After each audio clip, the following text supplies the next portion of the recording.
এই মাছ দুটো এখন কাটবো, চাকু দিয়ে কাটবো।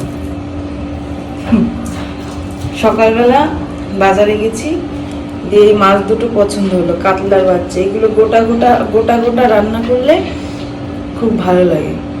এইভাবে পিঠ কাচি কেটে কেটে ডুবো তেলে ভেজে তারপরে যদি রান্না করা যায় না, শুকনো লঙ্কার গুঁড়ো, আলু দিয়ে ভালো করে কষিয়ে মাখা যদি ঝোল করা যায়, মানে ঝোল না ঠিকই, মানে গ্রেভি তরকারি, তাহলে ভালো লাগে।